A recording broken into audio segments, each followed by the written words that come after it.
The 90s were a decade of highs and lows for Britpop superstars Blur. Fronted by Damon Albarn and formed after a chance encounter in a music room at their school, where guitarist Graham Coxon and Damon met around the age 13. Years later, they became an iconic, quintessentially British pop group, defining the 90s. They were coined... Was it the most shaggable band in pop? Yeah. And were releasing consistently quality music throughout their career, from the Manchester coattail ridings of Leisure to the British Uber anthem Parklife.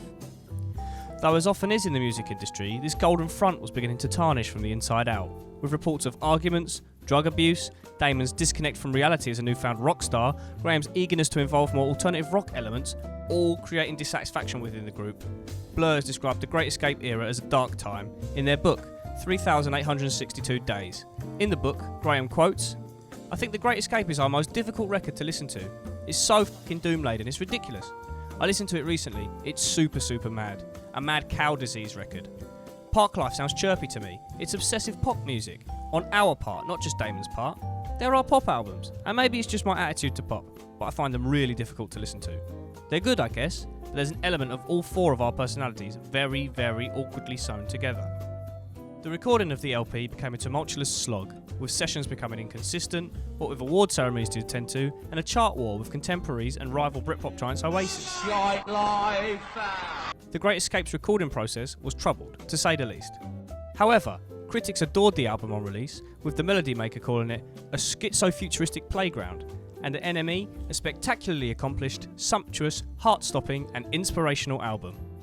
The singles to promote the record include Country House, The Universal, Stereotypes, and of course, Charmless Man.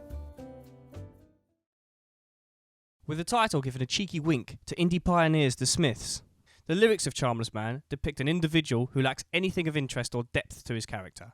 Taking a page from the Kinks book in writing less personal and more character-focused lyrics, as was a Blur staple at this point, in songs like Tracy Jacks, Jubilee and Colin Zeal, Damon's lyrics delve into the life of a middle-class, snooty Englishman who's set in his ways, well off for no fault of his own, and looks down his nose at most others. Allegedly, the song was written partially as a dig to Brett Anderson, frontman of Suede, who was Justine Frischmann of Elastica's ex, who was Damon's girlfriend at the time. Reportedly, inspiration may also have come from graffiti inside of Grantham railway station's toilets that Damon had seen when going to visit his grandma in Lincolnshire. Name-dropping London gangster Ronnie Cray caused him to send the band a bouquet of flowers.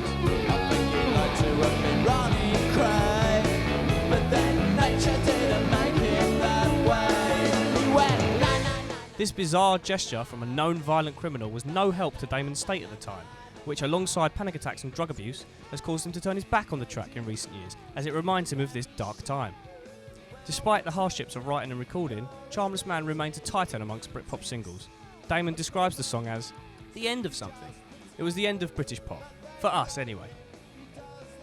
Charmless Man peaked in the UK charts at number 5, charted in Australia, Iceland, France and Ireland, and was Music Week's Single of the Week. Quote, "The fourth and final single from The Great Escape is probably its best track. This should restore Blur's status as a more than convincing chart band." Graham Coxon is on top form throughout this song. As mentioned at this time of Blur's career, he's itching to incorporate alternative rock elements to Blur's output, something that would come to fruition wholly in their follow-up to The Great Escape, 1997's self-titled LP, in songs like Song 2 and Beetle Bump.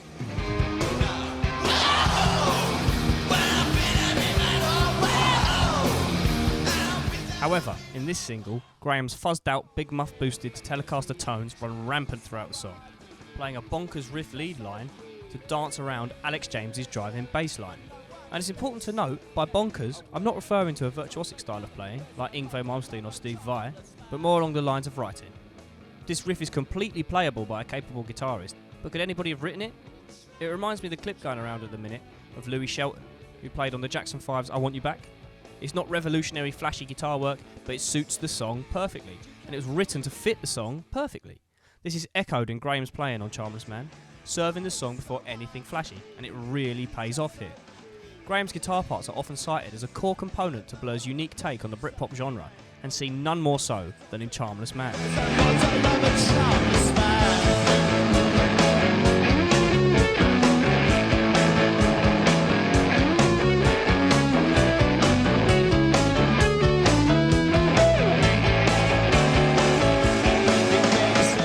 The iconic video depicts the namesake of the song, portrayed by Jean-Marc Barr, going about his life being constantly tormented by the band, but despite his best efforts, he cannot escape. This could be a metaphor for being unable to escape his own middle-class, hellish, tough-esque life. This could also be some kind of cry for help from the band, what with reports of Graham wanting to leave, in that they cannot escape this group despite their best efforts. This might be a stretch though. Notable throughout are the constant middle-classisms and points of piss take, what with using red wine as mouthwash. Even this idea of ignoring an issue constantly despite it being blatantly in your face until you can take it no more and lash out is intrinsically British in nature. You're too polite to say anything, just keep calm and carry on with a stiff upper lip.